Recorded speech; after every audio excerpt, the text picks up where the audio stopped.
আসসালামু আলাইকুম রহমতুল্লাহ বারাকাত। আরও একটি ব্লগে সবাইকে স্বাগতম। আমি কি ইউরোপে আছি শিরোনামে আজকের এই ব্লগটি আশা করছি সবারই ভালো লাগবে। কেন এই শিরোনামটাই দিলাম অবশ্যই বুঝতে পারছেন। মাশাল্লাহ, যে সুন্দর চমৎকার ভিউ, ইউরোপের যে কোনো অংশে আমার মনে হয় কম হবে না। আমি আছি এখন ওমান সালালায়। ওমান সালালায় যে ভিউ দেখেন, কত নিট অ্যান্ড কুল, সেই সাথে সবুজ আকাশ, নিচে পিচঢালা পথ, সাথে ফুলের বাগান, অবিরত চলছে গাড়ি। রাস্তার পাশে বড় বড় সুউচ্চ সুন্দর সুন্দর বিল্ডিংগুলো, মনে হয় যেন ইউরোপে আছে। এটি একটি রাজপ্রধান দেশ, অত্যন্ত সুন্দর চমৎকার। দেখেন, মনে হয় যেন পানি দিয়ে ধুয়ে রেখেছে, এরকম পরিষ্কার সুন্দর। এই ভিডিওটি তুলে ধরলাম আপনাদের মাঝে, কারণ আমার ব্লগগুলোই হয় আপনার রোড আশেপাশের জিনিস নিয়ে। তা আশা করছি সবারই ভালো লাগবে এই ছোট্ট ব্লগটি।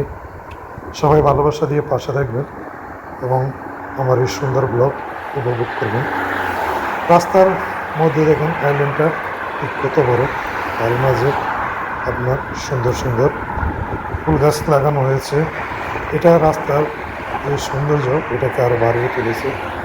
দুপাশ দিয়ে নারিকেল গাছ, ফুল গাছ, সুউচ্চ সুন্দর সুন্দর ইমারত, অসম্ভব সুন্দর। আশা করছি সবাই ভালোবেসে পাশে থাকবে। এবং কেন বলছি ইউরোপ আছে নাকি, এটাই হলো তার মূল কারণ। এই দৃশ্য দেখলে মনে হবে যেন ইউরোপে আছে। আমরা ইউরোপে যাইনি, তবে ইউরোপের দৃশ্যগুলো ঠিক এরকমই সুন্দর গোছালো, একদম দেখলেই নয়ন জুড়িয়ে যায়। আমি বর্তমান যে জায়গাটাতে আছি এটাও ঠিক তেমনই একটি জায়গা। তাই বললাম, আমি কি ইউরোপে আছি নাকি, গরিবের ইউরোপ। আমরা তো আর ইউরোপ যাওয়ার মতো সাধ্য নাই, তাই ইউরোপের ফিলটা এখানেই নিয়ে নিলাম।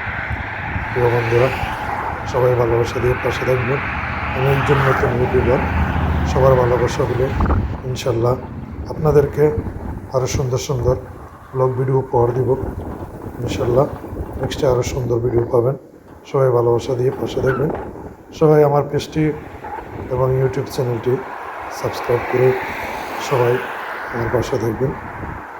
ভালোবাসা রইল সবার জন্য। প্রিয় বন্ধুরা, কেমন লাগলো আমার এই ছোট্ট ব্লগটি, আশা করছি সবাই কমেন্টের মাধ্যমে জানিয়ে দেবেন, কারণ আপনাদের কমেন্টে আমাদের অনুপ্রেরণা। আপনার একটি কমেন্টে আমাকে আরও বেশি উৎসাহিত ও অনুপ্রাণিত করে নতুন নতুন ভিডিও তৈরি করার জন্য। প্রিয় বন্ধুরা, সবাই ভালো থাকবেন, সুস্থ থাকবেন। আল্লাহ হাফিজ।